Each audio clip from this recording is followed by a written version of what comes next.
भिवंडी बायपासवरच्या खड्ड्यांमुळे एका तरुणाचा जीव गेलाय। उल्हासनगरला राहणारी 21 वर्षांची रश्मी रोहरा तिच्या 2 मैत्रिणींबरोबर ठाण्याच्या दिशेने स्कूटीवरून जात होती।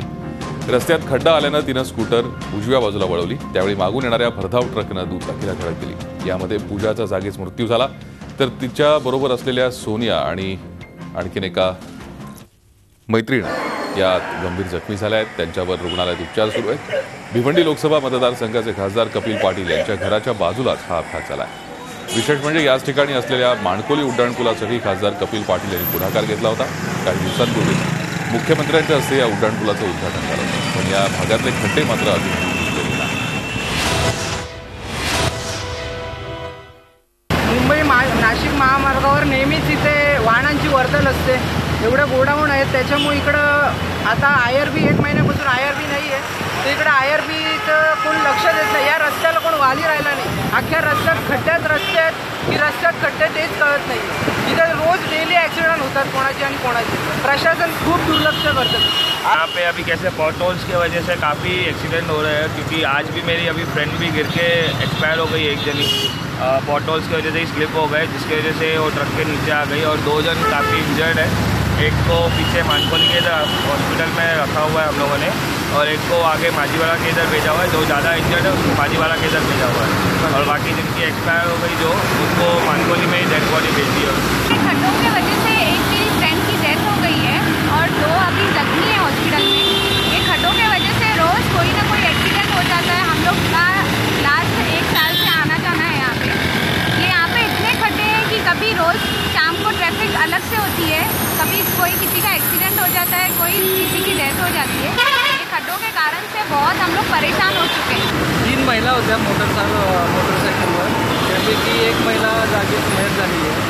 दोघांना आपण तात्काळ ॲम्ब्युलन्स बोलवून हॉस्पिटलला दाखल केलं। ते प्रत्यक्षदर्शींचं म्हणणं असं आहे की ते खड्डा इथे पडलेला आहे, ते खड्डा चुकवताना कारवाल्यांनी त्यांना थोडं ओव्हरटेक करताना लेफ्टला दाबलं, त्यामुळे ते राईटला गेले आणि ते ट्रकच्या मागच्या चाकाचा डॅश होऊन ते ट्रक खाली गेले, असं प्रत्यक्षदर्शींचं म्हणणं आहे। आपण अधिक माहिती घेऊयात। आमचे प्रतिनिधी कपिल राऊत सध्या आपल्या संपर्कात आहेत। कपिल, या खड्ड्यांनी आधीच नागरिक त्रस्त आहेत, आता तर या खड्ड्यामुळे एका तरुणीचा बळी गेलाय। नागरिकांमधून रोष व्यक्त होतोय, मात्र प्रशासन यावरती काही करताना दिसत नाहीये। नक्कीच भूषण, शोकांतिक आहे असं बोलू शकतो आपण। या आधी पाहिलेलं होतं की याच रस्त्यावरती वाहतूक कोंडीतून लोक त्रस्त होते वाहतूक कोंडीमुळे। आता मात्र या पावसामुळे खड्डे निर्माण झाले त्या रस्त्यावरती। महत्वाचा मार्ग आहे, नाशिक महामार्ग आहे, भिवंडी नाशिक कल्याण या इथे जाणारा हा महत्वाचा रस्ता आहे, आणि मध्ये अनेक ठिकाणी खड्डे आहेत। काही ठिकाणी टर्न आहे, त्या ठिकाणी नक्कीच हे खड्डे पडलेले आहेत आणि त्या खड्ड्यानेच या महिलेचा जीव घेतला आहे असे आरोप त्या स्थानिक नागरिकांनी केलेले आहेत। पोलिसांनी अशी माहिती दिलेली आहे का खड्डे वाचवताना ते ट्रकच्या खाली गेलेले आहेत। एक महिलेचा मृत्यू झालेला आहे, 2 महिला गंभीररित्या जखमी झालेल्या आहेत, त्यांच्यावरती उपचार सुरू आहेत। त्यामुळे ही गंभीर याची दखल घेतली पाहिजे संबंधित अधिकाऱ्यांनी। खासदार आहेत कपिल पाटील, त्यांच्या घरासमोरच ही घटना घडलेली आहे, त्यांनीही याच्यात लक्ष घातलं पाहिजे। प्रशासनाने जागा होणं गरजेचं आहे, नाहीतर अजून पावसाचे 3 महिने बाकी आहे। अशा घटना सतत होऊ शकतात, त्यामुळे लोकांनी रोष व्यक्त केला आहे। भूषण, नक्कीच कपिल, धन्यवाद या सविस्तर माहितीसाठी। आपण पाहतोय नागरिकांनी रोष व्यक्त केलाय, मात्र या समस्येवरती प्रशासनाकडून अजून कोणतीही उपाययोजना केली जात नाही। आता एका तरुणीचा बळी गेल्यानंतर तरी प्रशासन या खड्ड्यांकडे लक्ष देणार का आणि त्वरित हे खड्डे बुजवले जाणार का हे पाहणं महत्त्वाचं आहे। खासदार कपिल पाटील सध्या आपल्याबरोबर, आपण त्यांच्याशी चर्चा करूयात। पाटील साहेब, आपण बघतोय तुमच्या घराजवळच हा खड्डा आहे आणि इथे एका तरुणीचा या खड्ड्यानं मृत्यू झालाय। कधी होणार या खड्ड्यांवरती उपाययोजना? मी सकाळीच कार्यकारी अभियंत्यांशी बोललो नॅशनल हायवेच्या। खरं तर काय, हे खड्डे पूर्वी टेंडर जेव्हा दिलं तेव्हा सोडून गेलेल्या ठेकेदारांनी पूर्वस्थितीत रस्ता करून देण्याची त्याच्यामध्ये कंडिशन होती, ते करून दिली नाही। त्यामुळे नॅशनल हायवेने त्याच्याकडे काहीतरी पैशांची डिमांड केलेली आहे। आता कुठल्या याच्यात अटकलंय मला माहित नाही। तर हे खड्ड्यांच्यामुळे ऍक्सिडेंट होतात या रस्त्यावर, ही वस्तुस्थिती आहे, कारण त्या रस्त्यावर ट्रॅफिक एवढा झालाय, त्यामुळे प्रॉब्लेम होतो, लोकांच्या जीवाशी खेळणे उचित नाही। माझं त्याच्याकडे लक्ष आहे, मी लवकरात लवकर ते खड्डे भरून घेणं आणि लवकरात लवकर त्या आधीच्या एजन्सीकडून पैसे नॅशनल हायवेकडे वर्ग करणं, याच्यासाठी माझा प्रयत्न सुरू आहे।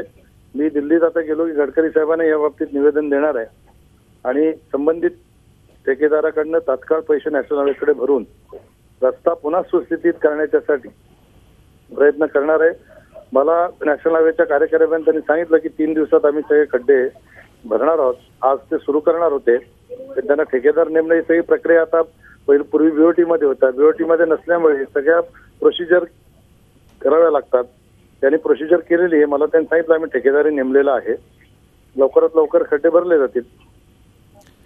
ठीक, धन्यवाद आमच्याशी सविस्तर बोला त्याबद्दल. खासदार कपिल पाटील आपल्यासोबत होते. येत्या 3 दिवसात हे खड्डे भरले जातील असं त्यांना आश्वासन NHAI कडनं देण्यात आलंय. आजपासूनच ते काम सुरू होईल असंही त्यांना सांगण्यात आलंय. झी 24 तास रहा एक पाऊल पुढे.